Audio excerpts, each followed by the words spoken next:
Hello, welcome learner. This is module 5 of Project Strong Together. We'll focus on communication and we will discuss what this is, what it involves. Further information in more details you can find in the educational material. This is just a short introduction into the module and the topics. So let's have an overview of what this part of Module 5 is about. First part will be about online communication, what it is. And in the second part, we will discuss and find out what we need to communicate online and how we communicate online. Put it in different words.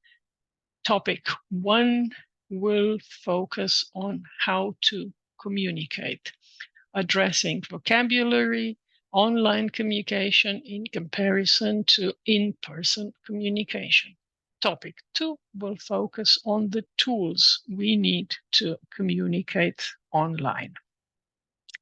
And if we continue with the overview of what we will be addressing in topic 1 in communication, is how to communicate, the differences between person to person and online, the messaging, how it is done, and comparison in different types. And we will finish with the recap of topic 1.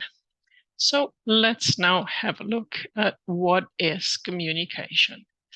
It is the exchange of opinions, ideas, thoughts, knowledge, data, and it is the process of understanding and sharing the meaning we want to communicate. The communication takes place in different forms: verbal, non-verbal, we can put it in writing, and we can have a look of video images to understand. The reason why we communicate is because we want to express our emotions, we want to find information, or we want to give information to other people, or we want other people to be convinced about what is important for us. Communication has its benefits. It helps us stay mentally and socially active and aware, and it helps us gain new acquaintances, friends, or in other words, new connections. By this, it helps us to fight off depression and stress. So what we are, or what we were more used to, is communication in person. It's like the classical method where we are near to the other person that we are communicating. We can have a look at each other to see how the communication is being processed. We see each other, and we can also sense the reaction because we can observe the breathing and how they gesture what they want to express. And all this is done according to the generally accepted rules of behaviors that we call etiquettes. So when we communicate online, we need to have some tools like internet, like different devices and different applications. The benefits of this is that we do not have to be in the same room. So if we have friends or relatives on the other side of the world, we can still talk and see each other. And the difference of the good behavior is just that it has a different name. It's called netiquette because it is the good behavior or etiquette on the internet.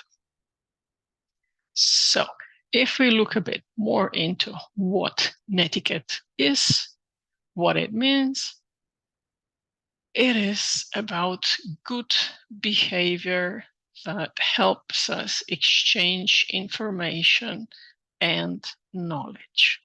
There are some important guidelines how to be polite on the internet. by using a friendly tone, respectful language, and also about respect of other people's privacy. What we need to ensure is that the message is clear, easily understandable, and that we read the content of the message meticulously and thoroughly. The next thing is, if we compare the text and video message, the difference is that in texting, we only send text to the machine of the other person.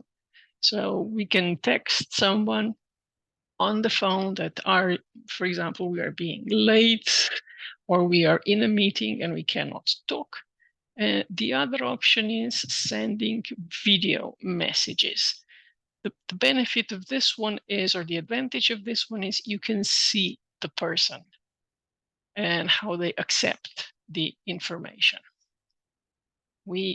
If we continue in more in depth about texting and messaging, it is by sending the messages by computer, smartphone, tablet, or laptop to another person, and it is immediately received on the device of the other person. However, we don't usually have the confirmation if the other person read the message. We know it was received, but this also involves typing of the message. There are options that you don't have to tap each word, but you can just swipe across the keyboard to type the message. And with the click on the swipe app, you will have more information and you can see how this works. We can also shorten the messages by using emojis and emoticons, which replaces the long words for expression of our feelings. We can send SMSs or MMSs. These are usually first referred to as text messages, and you need an app to it. And here on the screen, you can see more details of how to achieve that typing and sending of the message. When we communicate with video, there are some requirements as well. We need internet or mobile data, we need laptop or computer, or smartphone and tablet. There are different types of applications that we can use, and most often and most popular are three of them, which you can see here as an icon. We will address them later on. One more thing that needs to be addressed is that when we are sending text messages, the online vocabulary is different to when we talk person to person. Usually we want to shorten, we want to write as little as possible, but keeping the message clear. And here you can see some of the often used abbreviations. So if we do a quick review of what we have learned, is we have learned what is communication, what kind of forms and the reasons of communication we use, what is etiquette and netiquette, and what are the benefits of communication. To put it a bit differently, is the difference between person-to-person communication and online communication. We have looked at what is texting and messaging, and we have looked at what is video communication with applications. So now we can proceed to topic 2, where we will review what tools we need, what are the most popular social media applications, and we will finish with a short overview of what we have learned and what we have addressed. So if we continue, the first thing of the tools that we need is the internet, which connects us with computers. It connects computer to computer all over the world. You have here 2 links with a short explanatory video. What is the internet and how the internet works? And you are invited to have a look at them. When it comes to messaging tools, if you remember, we had a look at 3 icons. The first one is Viber, the second one is WhatsApp, and the third one is Messenger. And these are most popular applications for communication. If you just send text messages, you already have the messaging apps on your phone for sending SMSs, which is short text messages, and MMSs, which is multimedia, meaning you can also send photographs, music, etc. So the next question is, if we want to have these apps, where can we get them? The difference is of where you can get them, what kind of smartphone or tablet you use. If you use the Android operational system, you simply go on Google Play app on your phone. If you have iPhone, then you simply go to App Store on your iPhone. However, if you have a Huawei phone, then on the phone you use app gallery, and you can then search and download the app you would like to use. So video chats are popular because you can see the person that you are talking to, and the most popular chat apps for Android are, as already mentioned, Viber, Messenger, WhatsApp, and Signal. And we will have a look at them now. So Viber is an app that allows you to share text and videos and photographs or images and calls. And the advantage of this app is that it is encrypted, which means not everyone can have a look at what you were chatting while it is being exchanged between the smartphones. The next one that is popular is WhatsApp application. That is very common, but it is owned by Facebook, or as it is now called, Meta. It also allows you to exchange text, photos, videos, documents, as well as location of where you are, so that friends, if they are in vicinity, can contact you.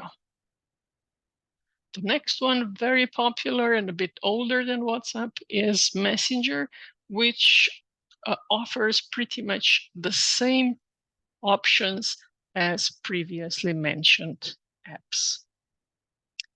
Signal is one of the newer applications, and it has its popularity as a response to WhatsApp and Messenger, because it is more encrypted, more private. It's more difficult to get into the messages or chats or voice calls that you exchange with other people. So from the security point of view, Signal is the one that is recommended.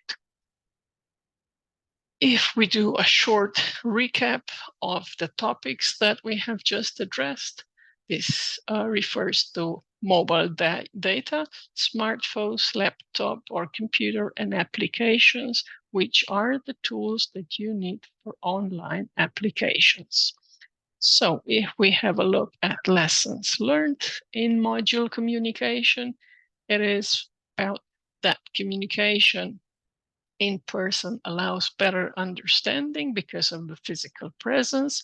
However, online communication is also possible on great distance but you need some tools. And also there are different social media apps available for communication. And the best app is definitely the one that majority of your friends and relatives are using. In the module, you can also look at the glossary of the words used, and they are explained. And this is it for module 5, part 1, communication. So you are cordially invited to continue to part 2, collaboration online. So from the project Strong Together, thank you for your attention, and you are cordially invited to contact us on the tools displayed on the screen. So thank you very much. Good luck and stay in touch.